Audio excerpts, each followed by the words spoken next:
tired of having an aching back. I'm gonna move to a little green shack on Easy Street. I don't understand this business, and I never will. My first guest is a lovely... Is Shirley Booth my first guest, actually? Oh, okay. Then, sure. She is certainly one of the best-loved actresses in America. Miss Shirley Booth. Right here.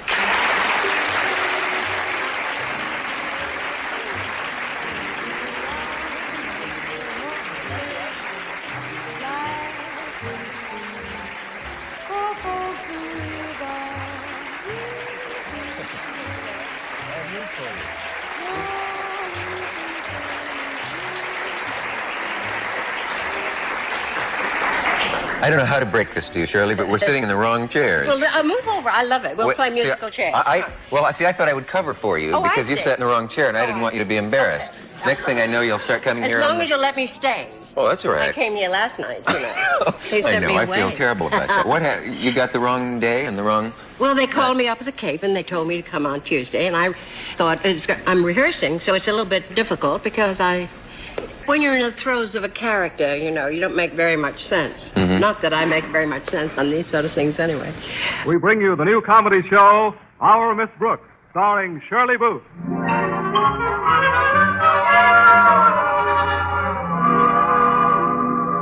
You know, it's a funny thing. I'm always careful about standing in a dress. But no matter how careful I am, I always get a pain in the neck teaching English, too.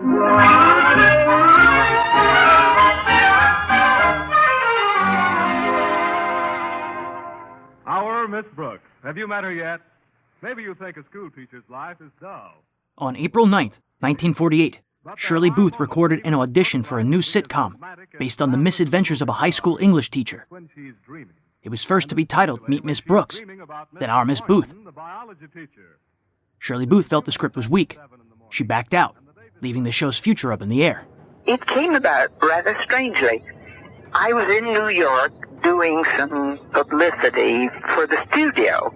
On the way back, I stopped in Chicago and stayed at the Ambassador Hotel with some friends. Having dinner one night, I was introduced to William Paley, and he asked me to dance, and he loved to dance, and so did I. So we kind of hit it off very well. And I think that was the beginning, because about a week later, I was called by CBS and asked to make a record for Our Miss Brooks. And I wasn't very interested in doing it. And I read the first script, and I said, I really don't think that this is funny enough, and that I really want to do it. And Harry Ackerman, who was the producer, said, we have 2 new writers we're putting on it this week, and if you'll have dinner with me in another week, I think you'll find it much improved. And I did. But then I said, I'm taking my children to New York for the summer, and if you'll make the 13, it was to go on as a summer replacement. Mm-hmm. If you'll make the 13 before we go, that'll be fine. So I did.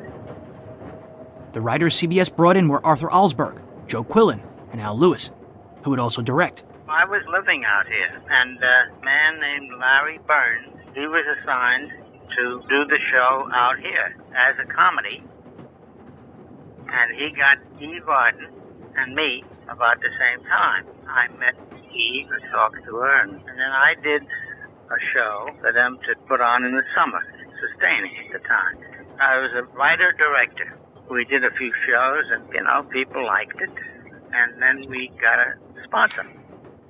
Larry Berns would produce, and Wilber Hatch conducted the music. Bob Lamond announced. A new audition was recorded on June 23rd. Do you know whose idea it was to begin with? It sounds like it almost sounds like it generated out of a committee of some sort. Well, it almost did. It was one young man had the nucleus of the idea, but evidently was not able to write it well enough. And so they let him keep a certain percentage of it, which I imagine amazed him after a certain amount of time. And we had a writer named Joe Quillan, who was the brother of the other Eddie Quillan, and a remarkable writer. and Al Lewis, who was also the head writer. Yeah, he became the head writer. Yes. He knew when to say, look, that's going too far, or Miss Brooks would never say that. And Joe just had a fabulous imagination. But it was very, very hard to cut his script, because you'd say, well, we're 5 minutes over. We've got to cut. Now, here's a line that doesn't mean anything. We'll cut that. And then when you got way down to page 6, you found the payoff for that line, and you had to go back and put it in because it was terribly funny. Sure.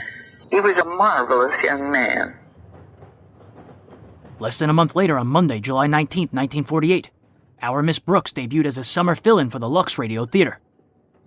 4 days later, Lucille Ball debuted in My Favorite Husband. CBS presents Our Miss Brooks, starring Eve Arden.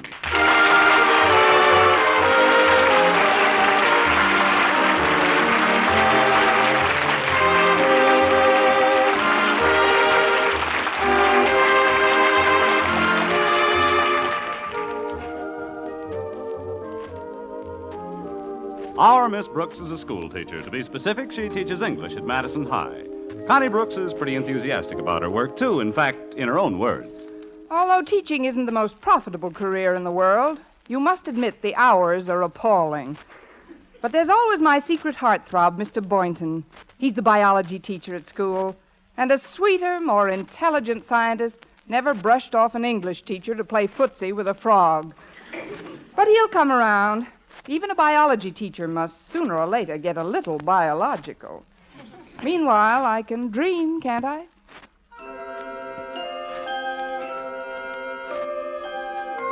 Yes, Connie Brooks can dream. Even now, she's in the middle of the sweetest dream of them all. The one that comes right before 7 a.m. Hold me closer, Mr. Boynton. There. Now kiss me. Oh, how does that make you feel? That's what it does to me, too. I'll shut it off. Miss Brooks, you'll be late. Kiss me again, Mr. Boynton. Miss Brooks, you have to go to school. For this, I don't have to go to school. Oh. Good morning. Well, if it isn't my favorite landlady. Oh, good morning, Mrs. Davis. What in the world were you dreaming about? Oh, nothing much. Just the school. I was giving an English lesson. Well, from the way your lips were puckered, I thought you were taking a bugle lesson. Better get up, dear. Today's the day you're supposed to find out about that new job as head of the English department from your new principal. Oh, that's right, Mrs. Davis. For 3 years I've been waiting for that job. 3 years of scrimping and scraping to get along. Now it's all going to be different. With this raise, I'll be able to run down to Miami once in a while, and after I've had the job a while, I might even go abroad. Paris, the Riviera, Biarritz in the spring, the casino at Monte Carlo. Just how much more money does this new job pay, Miss Brooks? $6 a month. Yeah. You better watch your step at Monte Carlo. Money goes pretty fast down there. Money goes fast anywhere. I haven't been able to catch any for years. Now hurry and get dressed, dear. I have a lovely surprise for your breakfast. Another one of your surprise recipes, Mrs. Davis? I hope it's not clam fritters again. You'll see, dear. Come along.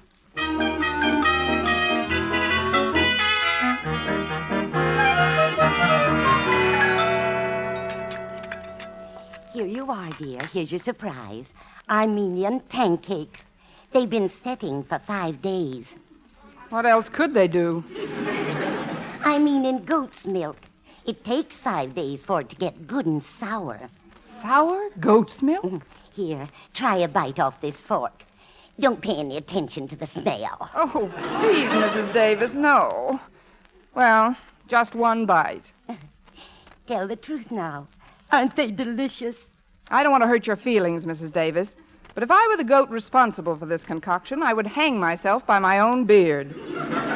If you don't mind, I'll have to pass up the pancakes. But, Miss Brooks, it's a crime to throw out these pancakes. What's the crime? Carrying concealed weapons? You've got to have some breakfast. Could I squeeze you a persimmon or two? No, thanks. I'll grab a kumquat on my way to work.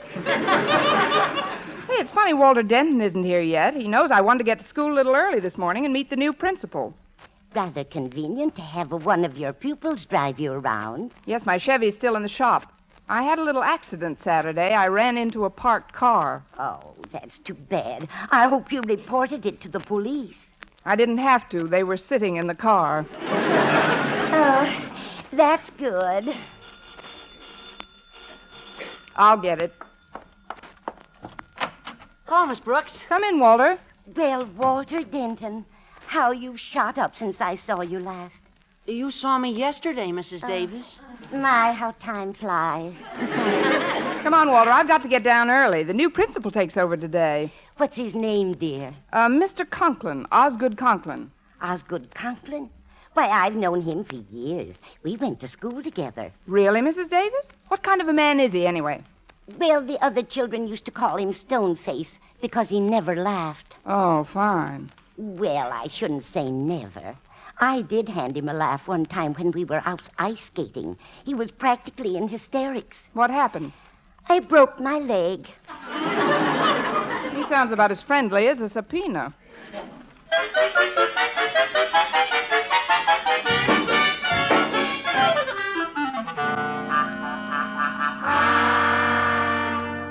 I'll correct any nonsense at this new school, Martha, or my name isn't Osgood Conklin. I've heard all about their lack of principle and discipline, and I won't have it. Do you hear? No one is going to interfere with my making Madison High a well-run school. No one. If anyone gets in my way, I'll crush them, step on them like so many ants, squash them. That's nice. Pass the marmalade, dear. And help yourself to some more toast. I hate toast. As I was saying, Martha, I'm sure that the faculty at Madison High is totally incompetent. Oh, please, Osgood, you mustn't let it irk you. Irk? Drink a little water, dear. It'll go away.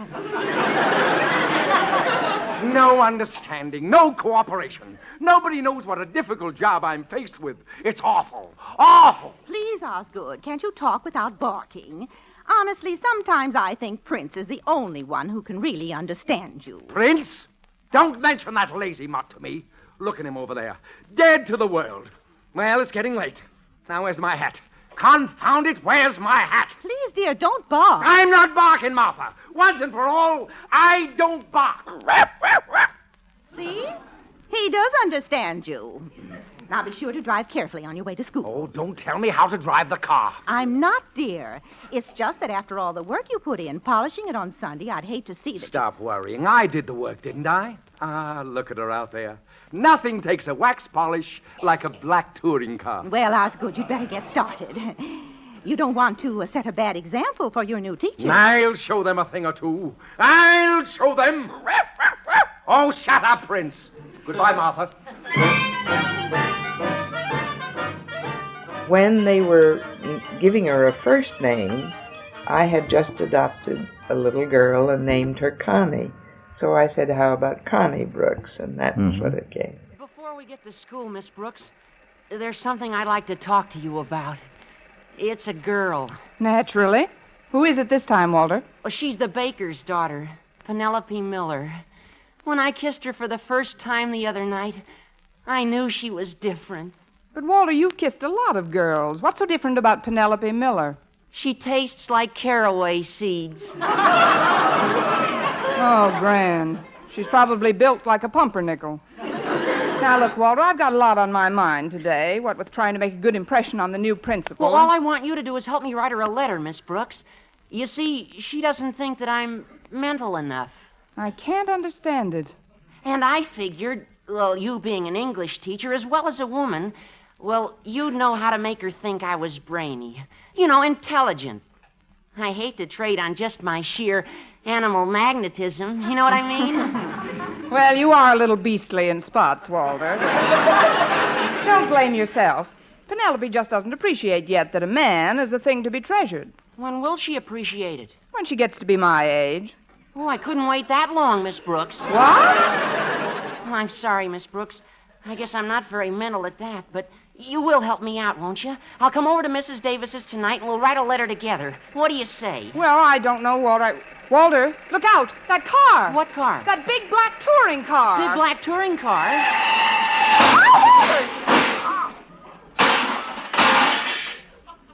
It's not quite as big as it was. You young idiot! Why don't you watch where you... My fenders, my shining fenders lying in the gutter. Walter, put the man's fenders back on. Oh, gee, mister, I didn't You mean didn't mean. Why didn't you look where you were going? Well, gosh, it takes two to make an accident. A brilliant observation. But it just happens that I was only going 15 miles an hour. You should have been going 30. We'd have missed you by a block. Now, see here, you red-haired joyrider. It was probably your fault. My fault? Why don't you learn how to drive that hopped-up hearse of yours? Hopped-up hearse. Now, listen here, young woman. I've tried to control my temper. But if you want to play rough, I can get plenty rough. Walter, I've got to run along. I'll leave you to straighten out Barking Boy. Barking Boy? That's the second time today I've been accused of barking. Young woman, I'll have you know I do not bark. Who's your friend? Go home, Prince.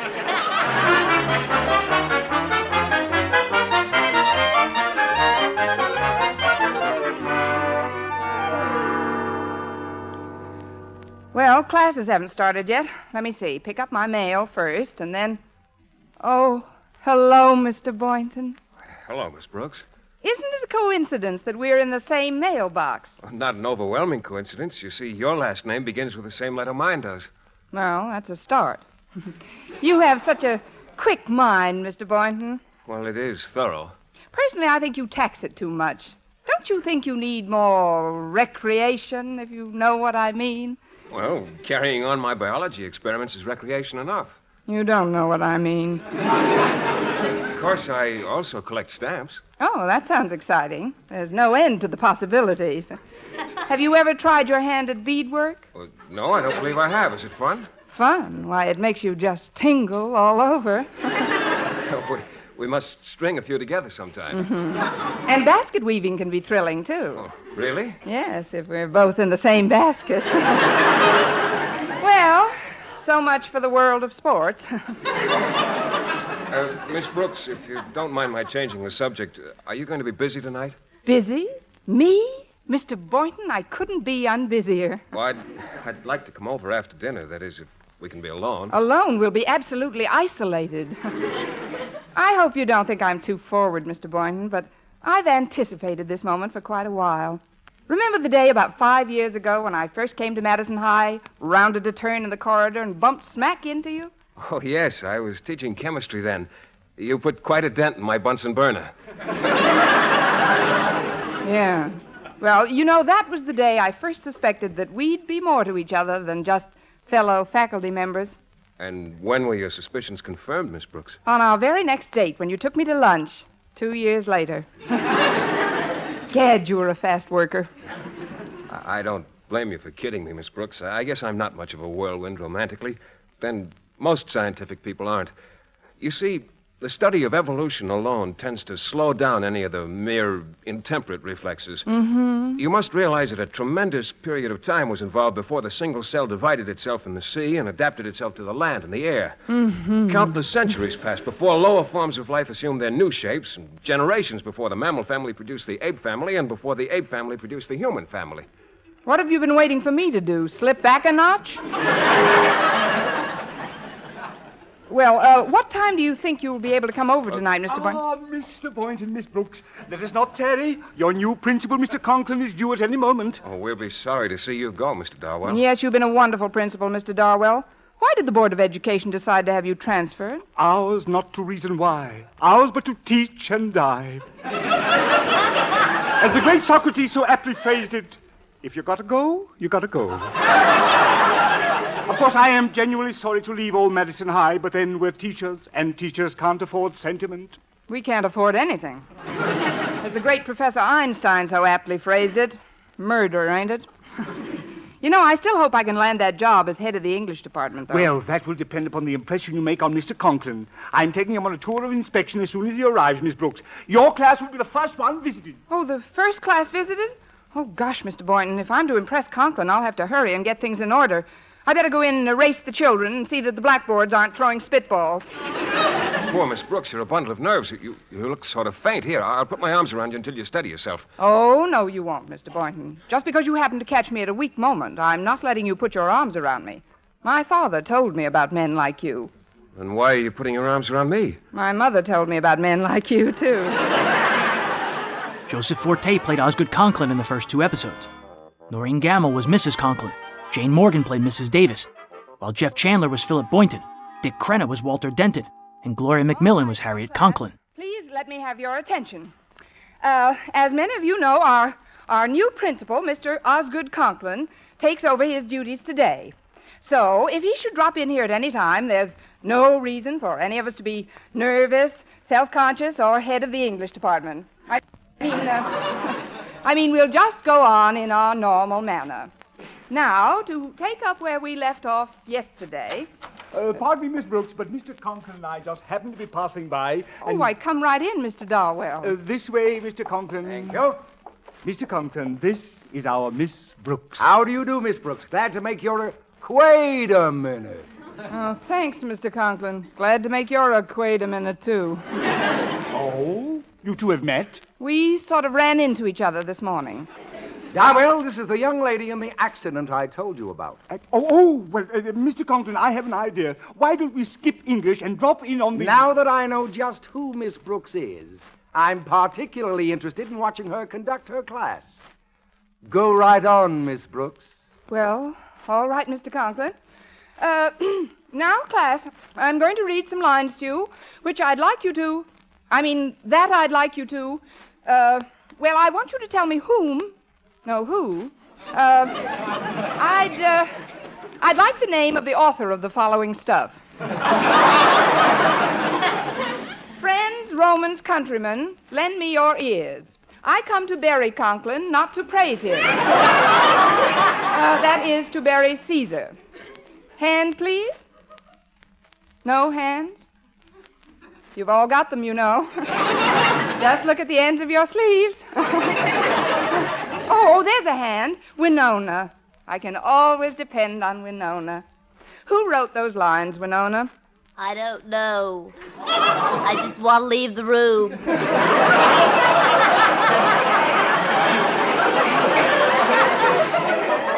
Never mind the blindfold, Captain. Just give me a cigarette.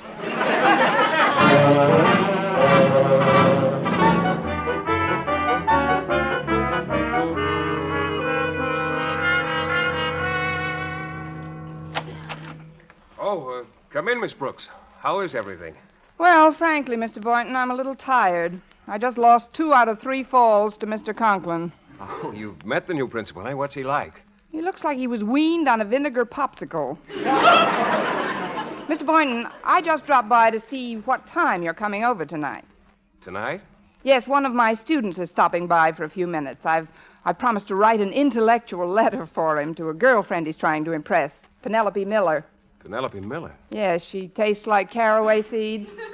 If you could just let me know what time you're coming over. Well, I'm not sure about tonight at all right now. I'm quite worried about Violet. Violet? Yes, the white mouse I use in some of my experiments. Steady, Violet, dear. Steady, dear. I'm just going to hold you for a minute. Mr. Boynton, if you could You know, just... I don't like the feel of her stomach. Mr. Boynton... It's lumpy. Well, Mr. Boynton, you told me this morning... Frankly, Miss Brooks, at that time, I didn't know about Violet's condition. You understand, I have to... I know. You have to sit up with a lumpy mouse. Well, she's terribly peaked lately. I don't know what it is. I think I better have a look at her cage. Hold on a minute, will you? Here. Miss Brooks, you dropped Violet! She attacked me! Miss Brooks! Hey, Miss Brooks, get down off that desk! I can't! Oh, I see her. She's under that... She's under the table! I'll get her! I'll get her if you just stop that screaming! And let go of your skirts! And this, Mr. Conklin, is our biology laboratory. Why, Miss Brooks, what are you doing on that desk? And where is Mr. Boynton? He's under the table with Violet. With Violet? So that's what goes on in the biology laboratory of Madison High. Oh, but Mr. Conklin, I'm sure So Mr. am I Boynton very sure. Come, Mr. Darwell. I'll be back when Violet is out from under the table. Oh, no. Oh, I've got her, Miss Brooks. Poor thing was scared to death. Here, look at her. Isn't she sweet? Isn't Violet a beauty? She's ravishing. And may I tell you something else, Mr. Boynton? What's that? You make a lovely couple.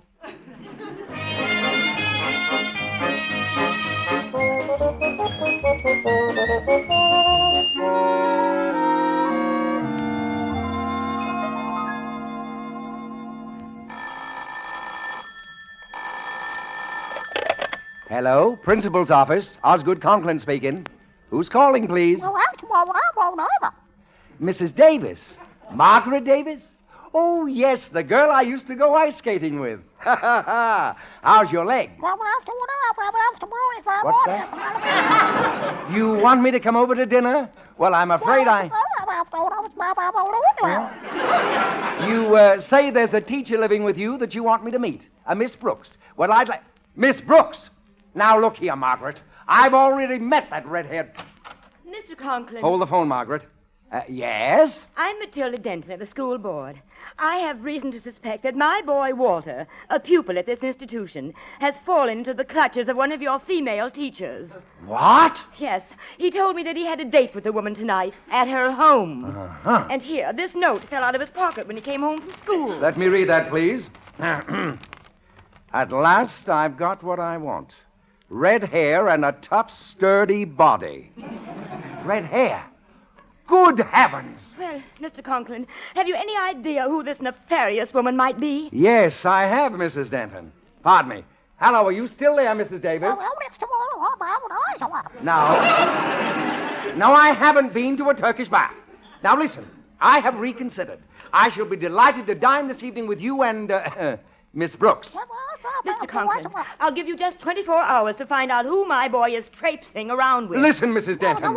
Listen, Mrs. Davis. You'll get to the bottom of this matter quickly, or there'll be a new principal here at Madison High. Quiet, both of you! Don't you bark at me! I'm not barking! Let's go home!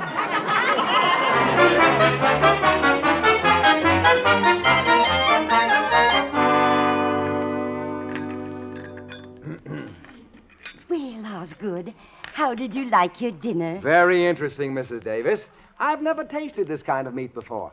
Just what is it? It's our usual Monday night supper, seal burgers.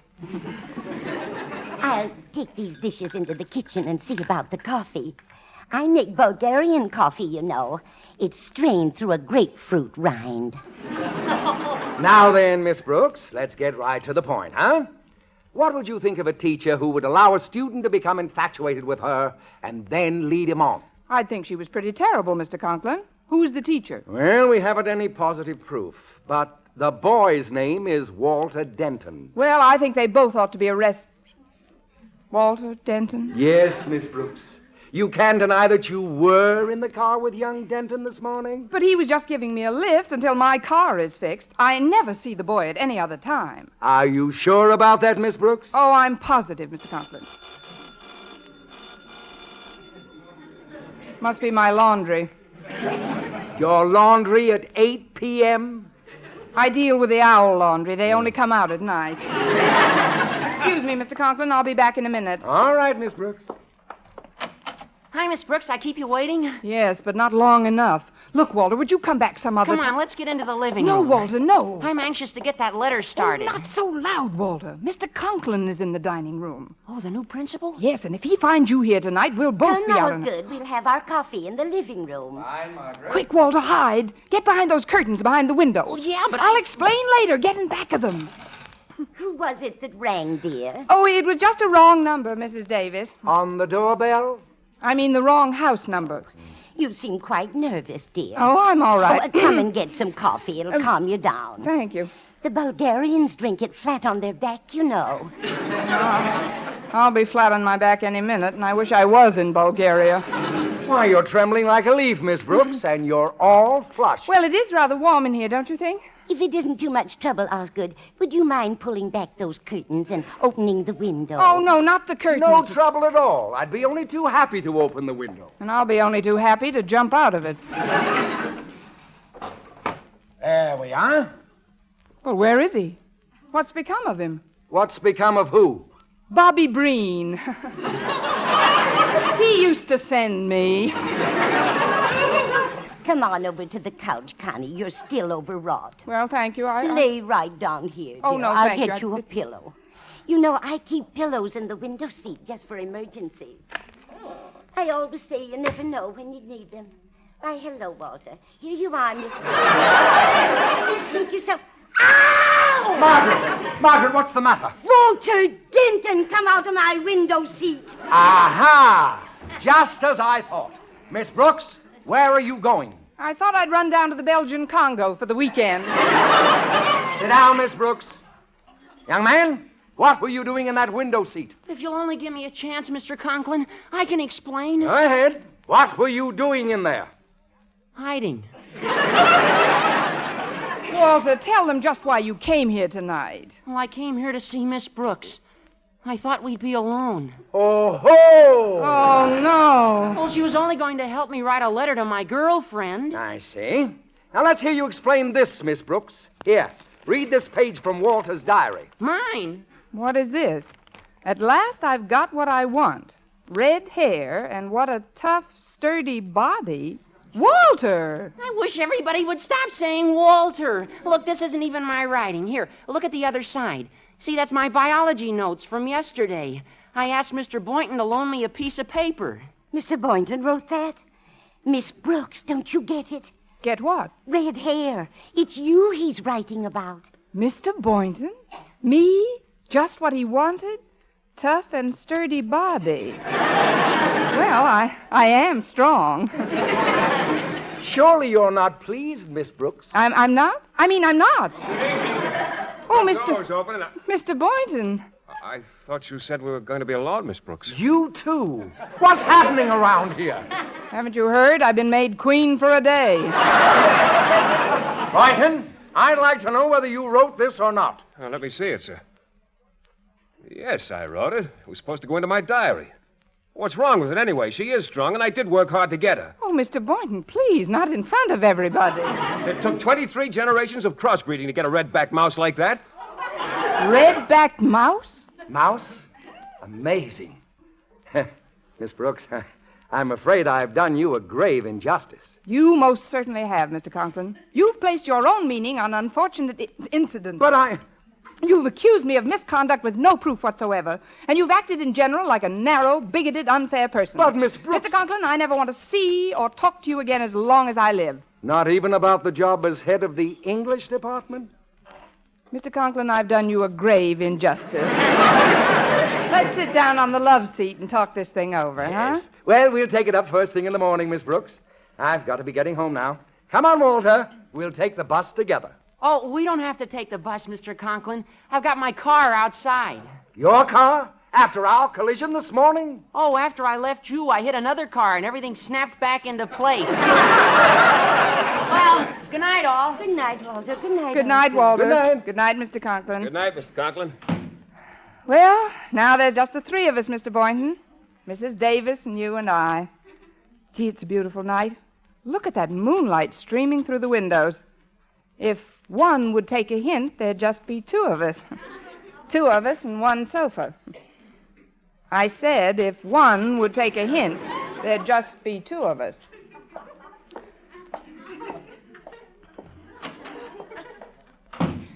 Well, here we are, just the two of us. Good. How about a little gin rummy? That's the deal.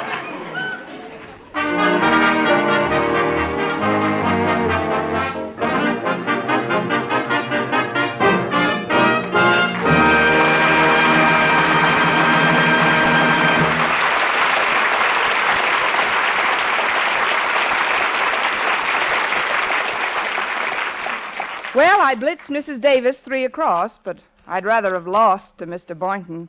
He's certainly naive, my little biology boy. But though he's shy, he's glad of eye, and I'm sure he'll soon realize that the greatest thing he'll ever learn is just to love and be loved in return.